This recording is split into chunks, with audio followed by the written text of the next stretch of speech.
Good morning. It's 9 o'clock church.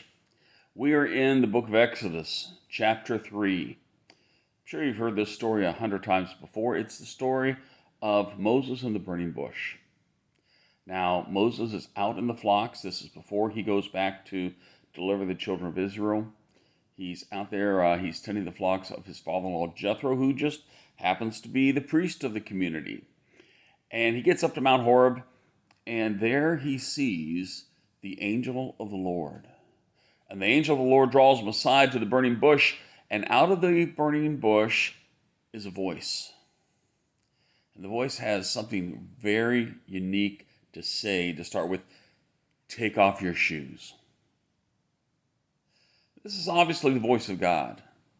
If the voice of God speaks to you, I kind of would expect it to be something very profound, such as, this is the meaning of life, and here's the way to salvation, and here is the calling I have on your life. Guess what? At the end of this passage, he tells him, here is your meaning in life, and this is the calling I have for you. But at the beginning, he starts with, take off your shoes. Interesting. Can I tell you what Moses cannot do at this point right here? Moses probably cannot discern the great calling he has. In fact, when God gives it to him, he shrinks away. But here's what he can do. He can be obedient. He can take off his shoes. He says, take off your shoes, and he does. Now, such a unique thing to do, taking off shoes in the middle of the desert. And we kind of glance over that because it's not something we really relate to that well. But let's think about it. Shoes. Shoes are a human construct. We make them. They protect us. They are utilitarian in nature and decorative in nature. But why take off your shoes? Well, there's a few reasons I can think of. The first one is, I take off my shoes because God said to. I'm going to be obedient. Can you think of another reason? You know, those rocks out in the desert, they're pretty sharp, aren't they? And you don't want to step on them. In fact, when you do, it's going to hurt. And if you live in the desert and you just have a little bit of money and you want something to help you out, well, maybe the first thing you do is buy something to protect you from that hot sun, some clothing, scarf, headdress, whatever. But the next thing you buy are shoes. Shoes are probably the greatest tool you have for survival out in the desert. I've been to the Negev, I've been out to the desert in Israel, and those rocks are sharp and pointy, and you don't want to step on them.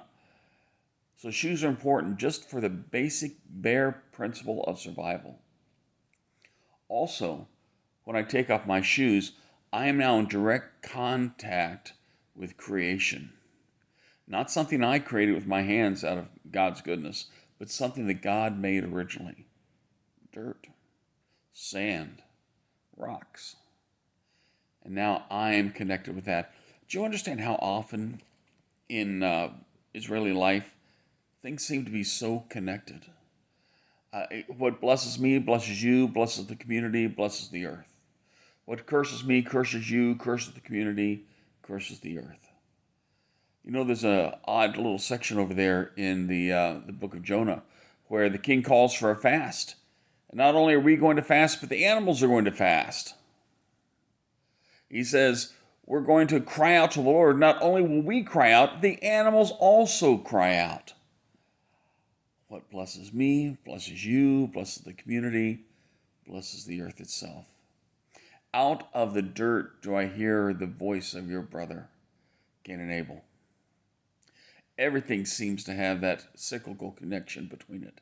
And so when I am walking with my shoes off, that is an act of worship. I am trying my best to connect with God. And then also, you can take off your shoes because it identifies you with the poor. It's an act of humility. If you want to know what it is to be destitute, try going without shoes. And don't miss this little tidbit. As Moses is up there on the mountain, the bush is burning, right? Anybody remember what's odd about that? It's burning, and yet it is not consumed.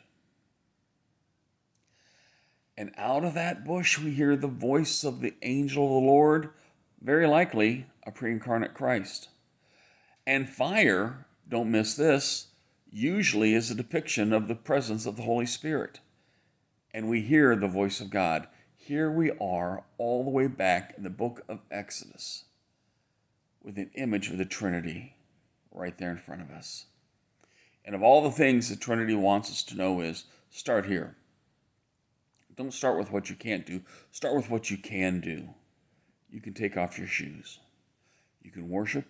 You can identify yourself with the poor. You can become humble.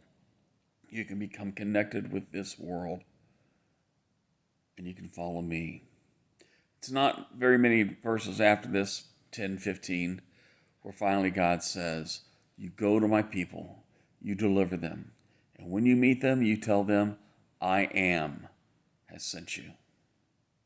Folks, there's a calling on your life. And it may take a burning bush encounter. And if that's what happens, be obedient.